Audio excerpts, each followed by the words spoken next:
UDISE plus পোর্টালে teachers training ও TET সংক্রান্ত তথ্য আপলোডের নির্দেশ। ওয়েলকাম ফ্রেন্ড, ইউডাইস প্লাস পোর্টালে টিচার মডিউলে একাধিক নতুন অপশন এসেছে এবং তথ্য আপলোডের কাজ চলছে। আপনারা অনেকেই জানতে চেয়েছেন শিক্ষকদের কোন কোন ট্রেনিংয়ের তথ্য আপলোড করতে হবে, দীক্ষা কোর্সে নিষ্ঠা ছাড়াও আর কি কি ট্রেনিংয়ের তথ্য আপলোড করতে হচ্ছে, টেট পাসের তথ্য কিভাবে দিতে হবে, সকল টিচারদের কি এই তথ্য আপলোড করা বাধ্যতামূলক। আজকের ভিডিওতে একদম সহজ ভাষায় পয়েন্ট ধরে ধরে আলোচনা করব। ভিডিওটি শেষ পর্যন্ত মনোযোগ সহকারে দেখুন, আর চ্যানেলে নতুন হলে অবশ্যই সাবস্ক্রাইব করে রাখুন। ভিডিওটি ভালো লাগলে অবশ্যই লাইক করবেন এবং শেয়ার করবেন। ইউডাইস প্লাস পোর্টালে ইন সার্ভিস টিচারদের কী কী ট্রেনিংয়ের তথ্য আপলোড করতে হচ্ছে এখন স্টেপ বাই স্টেপ দেখে নেব।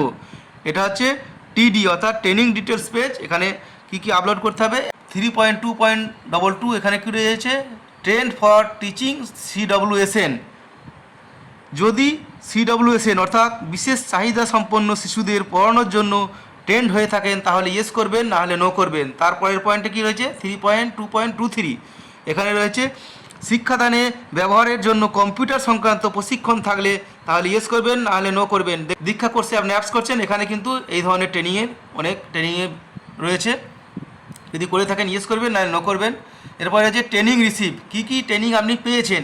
এর মধ্যে ড্রপডাউনে কী কী রয়েছে, সাবজেক্ট নলেজ রয়েছে 1 নম্বরে, 2 নম্বরে রয়েছে পেডাগজিক্যাল ইস্যু, 3 নম্বরে রয়েছে ICT স্কিল, 4 নম্বরে রয়েছে knowledge and skill to engage with CWSN, 5 নম্বরে রয়েছে লিডারশিপ অ্যান্ড ম্যানেজমেন্ট স্কিল, 6 নম্বরে রয়েছে স্যানিটাইজেশন অ্যান্ড হাইজিন, 7 নম্বরে আদার্স এবং 8 নম্বরে নট রিকোয়ার্ড।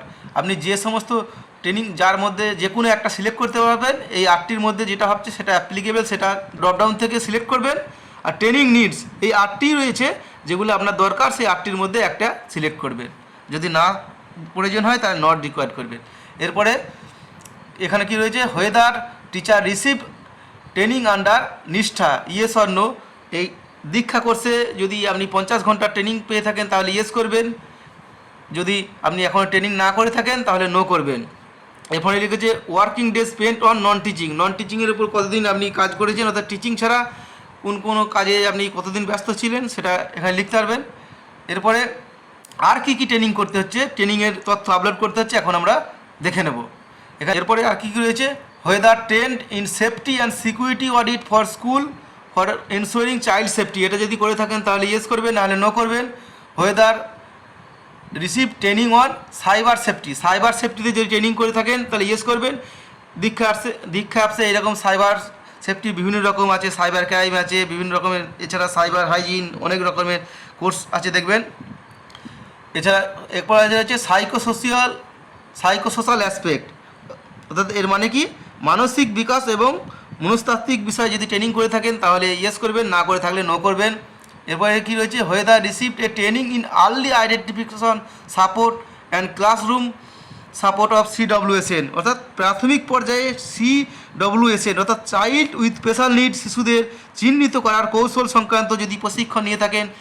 প্রশস্ত অ্যাপসে কিন্তু এই ধরনের কিছু টিউটোরিয়াল ভিডিও দেখানো হয়েছে, অর্থাৎ CWSN স্টুডেন্ট অর্থাৎ বিশেষ চাহিদা আছে কি কোনো শিশুর, সেই সংক্রান্ত আইডেন্টিফিকেশন করার জন্য যদি কোনো কোর্স করে থাকে তাহলে এটা লিখবেন। এর আগেও কিন্তু 22 থেকে 24 সাল পর্যন্ত বিভিন্ন ধরনের এই ধরনের ট্রেনিং CWSN সেন্সাটাইজেশন প্রোগ্রামের ট্রেনিং হয়েছিল, সেগুলো যদি করে থাকেন তাহলে ইয়েস করবেন। এরপরে লিখেছে হোয়েদার টিচার ইজ সিটেট অথবা টেট কোয়ালিফাইড, যদি আপনি টেট কোয়ালিফাই হয়ে থাকেন, আপার প্রাইমারি বা 2013 সালে যারা নিয়োগ হয়েছিল তাদের টেট হয়েছিল, তাহলে যদি করে থাকেন বা সেন্ট্রাল টেট কোয়ালিফাই করে থাকেন তাহলে ইয়েস লিখবেন, যদি না করে থাকেন তাহলে নো লিখবেন। যদি টেট কোয়ালিফাই হন কত সালে করেছেন সালটা সেখানে ইয়েস করবেন, তারপরে আপডেটে ক্লিক করে দেবেন।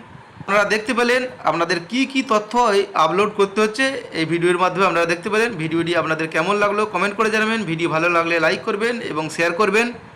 এছাড়া যদি আপনাদের কোনো জিজ্ঞাসা থাকে তাহলে অবশ্যই কমেন্ট করে জানাবেন। ধন্যবাদ।